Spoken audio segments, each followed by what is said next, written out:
গভীর রাত্রে আপনি যে ক্রন্দন করেন, চিন্তা করেন, মামলায় পড়ে, মকদ্দমায় পড়ে, কষ্টে পড়ে, ঋণগ্রস্ত হয়ে, রোগগ্রস্ত হয়ে, ব্যথা নিয়ে, বেদনা নিয়ে, অস্থির মন নিয়ে আপনি যে দোয়া করেন, সেই দোয়া কে শোনে বলেন? কে শোনে?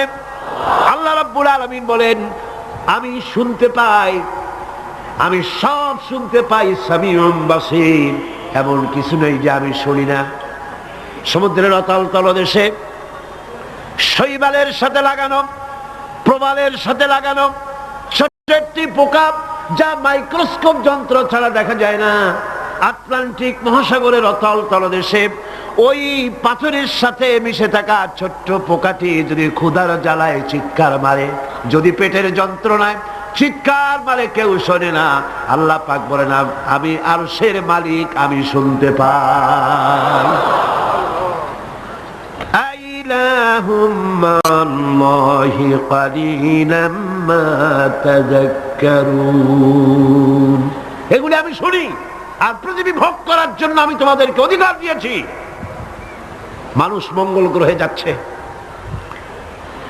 তাতে আমার কোনো ক্ষতি নেই। আপনাদের ক্ষতি আছে? যাক না মঙ্গল গ্রহে, কিন্তু একটা বিষয় ক্ষতি হয়। আমি বিজ্ঞানে আমাকে গোড়া ধর্মান্ধ ভাবার কোনো কারণ নাই। বিজ্ঞান চলে যাক মঙ্গল গ্রহে, কিন্তু তার উপকারিতা কতটুকু তা আমাদের দেখতে হবে, দেখা উচিত না?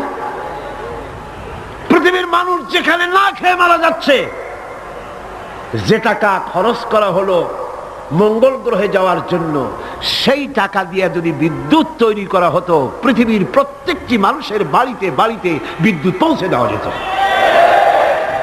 যে টাকা দিয়ে বোম তৈরি করা হচ্ছে মানুষ মারার জন্য, সেই টাকাগুলি যদি একত্রিত করা হতো, তাহলে পৃথিবীর প্রত্যেকটি গ্রামে গ্রামে, বাড়িতে বাড়িতে বিশুদ্ধ পানি ও পানির ব্যবস্থা করা যেত।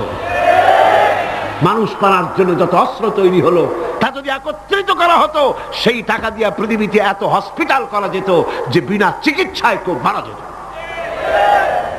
আজ অসংখ্য টাকা খরচ করা হচ্ছে, গবেষণা ভালো, কিন্তু এই গবেষণার কি দাম? হিমালয় পর্বতের ওজন কত? চলেন আমরা গবেষণা করি, হিমালয় পর্বতের ওজন কত। চলুন আমরা পরিমাপ করি, আটলান্টিক মহাসাগরে কত হাজার লক্ষ গ্যালন পানি আছে। চলুন সাহারা মরুভূমিতে যাই, হিসাব করে দেখি কত সহস্র কোটি বালুকণা সেখানে আছে। এ ব্যাপারে কোটি কোটি সহস্র সহস্র বিলিয়ন মিলিয়ন ট্রিলিয়ন ডলার খরচ করার কোনো দাম আছে? মানুষ মানুষের জন্য, মানুষ মানুষের কল্যাণের জন্য। সেই কল্যাণ যদি সাধিত না হয়, তাহলে কি হবে? আল্লাহ পাক বলছেন, এই পৃথিবী তোমাদের জন্য ভোগ দখলের জন্য দিয়েছি। পৃথিবী নিয়ে বেশি ভাবো, এখানে নিয়ামত আছে। সাথে বাস করতে পারবা না, সাথে যাইতে পারো, সাথে তো মানুষ গেছেও, যাইতে ক্ষতি নাই, আমি কিন্তু মানা করি না। আর আমার মানা শরীর বেঁকে, সাথে যাক না, ক্ষতি কি? আমার বক্তব্য মনে হয় বুঝতে আপনাদের কষ্ট হয়নি। বুঝতে কষ্ট হয়েছে? আমার বক্তব্য হচ্ছে যে রিসার্চে, যে গবেষণায় মানবতার কল্যাণ হয়, পৃথিবীর কল্যাণ হয়, টাকা সেখানে লাগুক। কিন্তু পৃথিবীর ইহুদি খ্রিস্টান ঐক্যবদ্ধ, মানবতার কল্যাণে টাকা খরচ করা হবে না। মানবতার কল্যাণে না, বরং অন্য কাজে রিসার্চ করে করে টাকা পয়সা খরচ করা হবে। যাক, তারা করতে থাকুক। এরপরে আল্লাহ পাক বলেন, আম্মান ইয়াহদিকুম ফি যুলুমাতিল বাররি ওয়াল বাহরি ওয়া মান ইউরসিলুর রিয়াহা বুশরাম বাইনা ইয়াদাই রাহমাতিহি। কে সে যিনি জলে স্থলে অন্ধকারে তোমাদের পথ দেখিয়ে দেন? অন্ধকারের ভিতরে, পানির ভিতরে এবং স্থল ভাগে কে তোমার পথ দেখায়? কে দেখায়? বলেন না, কে দেখায়? সমুদ্রের ভিতরে নাবিকেরা যখন পথ চলে, দিনের বেলায় সূর্য দেখে পথ নির্ণয় করে, কিন্তু রাতের বেলায়, রাতের অন্ধকারে সে যেন পথ হারায় না ফেলে, সেই জন্য আল্লাহ রাব্বুল আলামিন বলেন, আমি আকাশে তারকা খচিত করে রেখেছি। তারকা দেখে দেখে নাবিকরা পথ নির্ণয় করে গন্তব্যে পৌঁছে যায়, পথ হারায়া যায় না। অন্ধকারের ভিতরে আমি তো পথ সৃষ্টি করেছি। আইলাহুম মাআল্লাহ তাআলা আল্লাহু আম্মা ইউশরিকুন। ওই আল্লাহর সাথে কে আছে শরীক, যিনি কাজগুলিতে আল্লাহর সাথে সহযোগিতা করেছে? আছে কেউ? সুতরাং আল্লাহ পাক যারা শিরক করছে তার থেকে আল্লাহ পাক মুক্ত। তিনি বৃষ্টি বর্ষান এবং বৃষ্টির আগে ঠান্ডা বাতাস দিয়ে বৃষ্টি আসছে এই সুসংবাদ প্রদান করেন। এ কাজের মধ্যে কেউ নেই আল্লাহর শরীক। এবার আল্লাহ পাক বলছেন আইলাহুম মাআল্লাহ কুল হাতু বুরহানাকুম ইন কুনতুম সাদিকিন। আল্লাহর কোন কাজে কোন শরীকদার নাই, অংশীদার নাই। আছে?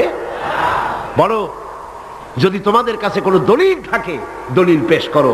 আকাশ তৈরি, সূর্য তৈরি, চন্দ্র তৈরি, গ্রহ নক্ষত্র, সৌররাজি, নবমণ্ডল, ভূমণ্ডল, যা কিছু আমি বানিয়েছি আর যা কিছু করেছি এর মধ্যে আমার শরীক কে আছে দেখাও। যদি তোমার কাছে দলিল থাকে দলিল আনো, যুক্তি পেশ করো। আছে কোনো যুক্তি? এদের কাছে যুক্তি হলো আকাশ বলতে কিছুই নাই। কি আছে? অনেক দূরে, সেই জন্য নীলে নীলে দেখা যায়। আর কি? আর হচ্ছে দেয়ার ইজ নো গড, স্রষ্টা বলতে কেউ নাই। নাউযুবিল্লাহ মিন যালিক। জোরে বলেন নাউযুবিল্লাহ। আল্লাহ রাব্বুল আলামিন তিনি বলছেন বাদিউস সামাওয়াতি ওয়াল আরদি আন্না ইয়াকুনু লাহু ওয়ালাদুন ওয়ালাম তাকুন লাহু সাহিবাতুন ওয়া খালাকা কুল্লা শাইইন ওয়া হুয়া বিকুল্লি শাইইন আলীম। তিনি তো আসমান এবং জমিনের অস্তিত্ব সৃষ্টি করেছেন, তার পুত্র কন্যা কি করে হতে পারে? খ্রিস্টানরা দাবি করেছে আল্লাহর ছেলে আছে, কন নাউযুবিল্লাহ। ইহুদিরা দাবি করেছে আল্লাহর ছেলে আছে, কন নাউযুবিল্লাহ। খ্রিস্টানরা আল্লাহর স্ত্রী পর্যন্ত বানিয়েছে, কন নাউযুবিল্লাহ। আল্লাহ পাক বলেন ছোট্ট একটি সূরার ভিতরে তাওহীদের কথা এমন ভাবে পেশ করেছেন যা গোটা পৃথিবীর মানুষ যদি হেদায়েত পেতে চায় ছোট্ট সূরাটি তার জন্য যথেষ্ট। পড়েন আমার সাথে, কুল হুয়াল্লাহু আহাদ। পড়েন সবাই, কুল হুয়াল্লাহু আহাদ আল্লাহুস সামাদ লাম ইয়ালিদ ওয়া লাম ইউলাদ ওয়া লাম ইয়াকুল লাহু কুফুয়ান আহাদ। আল্লাহ পাক বলেন, হে নবী আপনি বলুন আল্লাহ এক এবং একক, তার কোনো অংশীদার নাই, তিনি বেনিয়াজ, তিনি কাউকে জন্ম দেন নাই, তাকেও কেউ জন্ম দেয়নি। আকাশ আর জমিনে আল্লাহর সমকক্ষ কেউ নাই, কেউ নাই। তিনি এক এবং একক। তার একত্ববাদের দাওয়াত দেওয়ার জন্য অসংখ্য পয়গম্বর আল্লাহ পাক এই দুনিয়ায় পাঠিয়েছেন, আর সমস্ত পয়গম্বর দাওয়াত দিয়েছেন কি? লা ইলাহা ইল্লাল্লাহু মুহাম্মাদুর রাসূলুল্লাহ।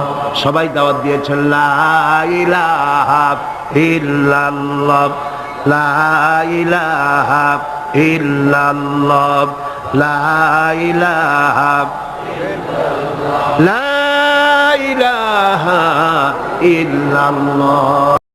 নাই কোন আইনদাতা নাই, কোন বিধানদাতা নাই, কোন শাসনকর্তা নাই, আল্লাহ ছাড়া কেউ নাই। বলেন সুবহানাল্লাহ।